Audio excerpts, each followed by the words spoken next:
একটা কাক ও রাজহাঁসের মধ্যে একদিন কথাবার্তা চলছিল।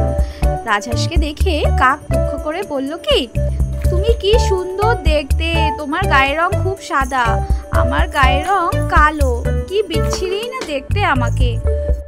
আমিও যদি তোমার মতো সাদা হতে পারতাম, তোমার গায়ের রং কি ধবধবে সাদা।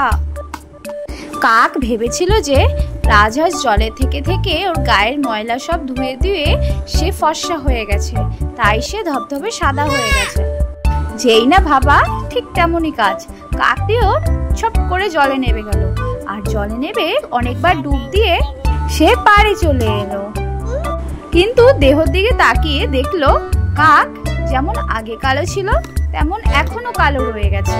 তারপর কাকের মনে হলো শুধু জলে নামলেই হবে না, সেই জলে তাকে বাস করতে হবে।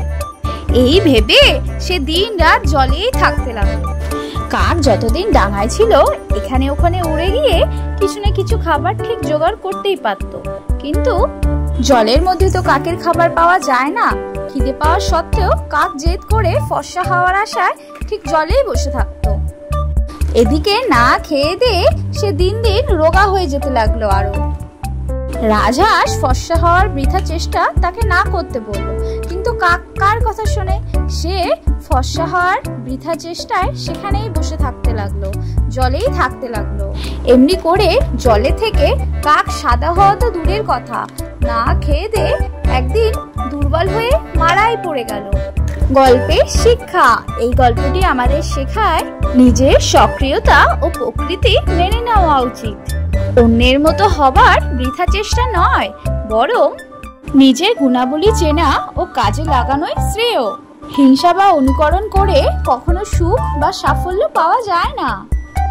অবাস্তব আকাঙ্ক্ষা আমাদের ধ্বংসের দিকে নিয়ে যেতে পারে।